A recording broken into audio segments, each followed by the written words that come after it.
Date mention केलेली नाहीये. म्हणजे तुम्हाला मर्जीला वाटेल तुम्ही वर्षांनी द्या, 2 वर्षांनी द्या, कधी खुलाशी द्या. याचा अर्थ असा झाला की दरवेळेस तुम्ही 10 वेळेस आल्यावर एक पाऊल पुढे जाताय ते.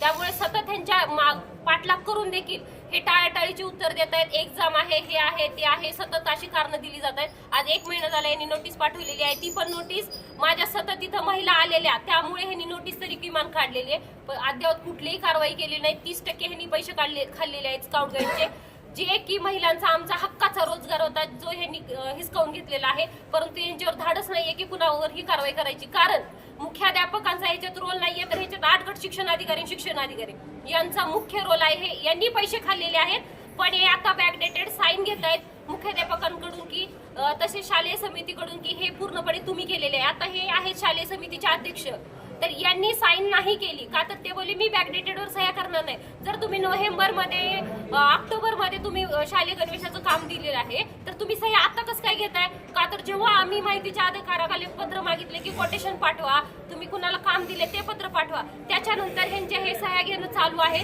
आणि चौकशी समितीमध्ये हे स्पष्ट झालेलं आहे की यांनी पूर्णपणे एकत्रितपणे काम केलेलं आहे. 1113 शाळा 3च व्यक्तींकडे, आणि ती पण 3 व्यक्ती म्हणजे एकच व्यक्ती कशा प्रकारे ती ही करू शकते, काम करू शकते.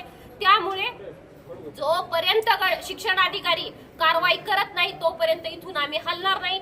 आज नाही आले उद्या येतील. मी कुणी नाही थांबलं तरी मी थांबायला, आम्ही सगळे थांबायला इथे तयार आहोत. आम्ही इथे झोपू. प्रमुख मागणी काय आणि प्रकरण काय? प्रमुख मागणीसाठी आंदोलन करायला ही आहे स्काउट गाईड विषयामध्ये ज्या प्रकारे एकत्रितपणे सोलापूरला पूर्णपणे जिल्ह्याचं काम देऊन आकांक्षित जिल्ह्याचं काम पूर्णपणे सोलापूरला देण्यात आलेलं आहे. आमच्या महिलांचा हक्काचा रोजगार हिसकावून घेतलेला आहे यांनी, आणि त्याच्यावर कुठल्याही प्रकारची कारवाई झाली नाही. चौकशी समिती झालेली आहे. चौकशी समितीमध्ये स्पष्ट असं झालेलं आहे की एकत्रितपणे काम दिलेलं आहे. मग कारवाई का नाही करत आहे? मग कोण याच्यामध्ये मुख्य कोण आहे की जे सूत्रधार आहे याचं पूर्णपणे, तर कारवाई करा आमची ही आहे मागणी. आणि त्यांनी जो पण कारवाई करत नाही तोपर्यंत आम्ही उठणार नाही, कारण हा आमचा रोजगार आहे, आमच्या हक्काचा रोजगार आहे, आमच्या महिलांचा रोजगार आहे. शिक्षण अधिकाऱ्यांच्या दालनाबाहेर बसलाय, काय प्रतिसाद आहे त्यांना? त्यांच्याशी बोलणं झालं होतं का? अधिकाऱ्यांचं काय म्हणणं आहे? शिक्षण अधिकाऱ्यांचा कसलाही प्रतिसाद दरवेळेस आला की 4 शब्द गोड बोलायचं, हो करू म्हणायचं, आज करू, उद्या संध्याकाळी 5 वाजेपर्यंत पत्र येईल, पण कधी त्यांचं तसं काम होत नाही. आदेश दिले म्हणतात, कुठलेही पत्र येत नाही. त्या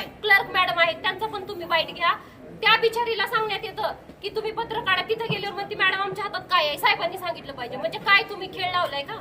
म्हणजे इथून आम्हाला तिकडे पाठवायचं, तिकडून त्या बिचारीवर ताण द्यायचं तुम्ही, आणि ती कशी काढेल? तर तुम्हीच तुमचे आदेश नसतील ना, आम्हाला काय सांगायचं, मॅडम कडून पत्र घ्या तुम्ही. मी म्हणते ते ज्यांना आहे खाली काटकर मॅडम त्यांचं पण त्यांना तुम्ही विचारा काय आहे. कारण जर अधिकारच त्यांना नसेल तर तुम्ही कोणत्या अर्थाने म्हणता त्यांच्याकडनं पत्र घ्या आम्हाला? म्हणजे तुम्ही तुमची स्वतःची सुटका करताय. जर तुम्हाला माहिती आहे आंदोलन इथे होणार आहे, तर त्यांचं काम होतं की इथं त्यांनी थांबलं, पण ते थांबलेले नाहीये.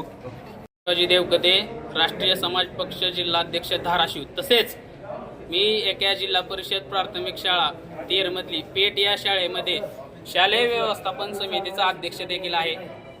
जसं की मॅडमनं सांगितलं, ताईने सांगितलं, ताईने अर्ज केल्याच्या नंतर ज्यावेळेस यांच्यावर चौकशी समिती नेमली गेली, यांनी जो गणवेश पालक समितीने आणि शाळेने मिळून शिवलाच नाही, त्या गणवेशाच्या बॅकडेटेड सह्या अगदी ठराव घेऊन घेण्याचा यांचं काम चालू आहे. ज्यावेळेस ती फाईल माझ्याकडे आली, मी ती सही नाकारली आणि मनीषाताई सोबत संपर्क साधून आम्ही इथं तक्रार करण्यासाठी आलो.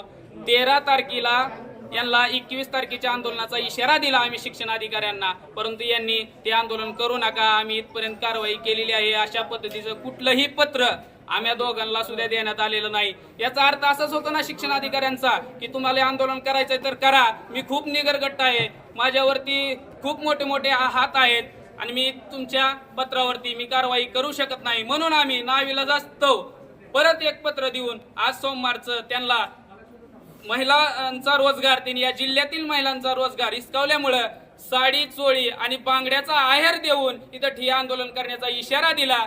त्यानंतर शिक्षण अधिकारी आज आपल्या कॅबिनमध्ये न बसता आता आमच्या समोर इथं आले होते आणि नंतर कुठे गायब झाले माहित नाही. परंतु जर त्यांनी इथं आले नाहीत तर आम्ही त्यांच्या खुर्चीला देखील साडी चोळी आणि बांगड्याचा आहेर देऊन इथं जोपर्यंत आम्हाला लेखी पत्र कारवाईचं काढत नाहीत तोपर्यंत आम्ही इथून हलणार नाहीत.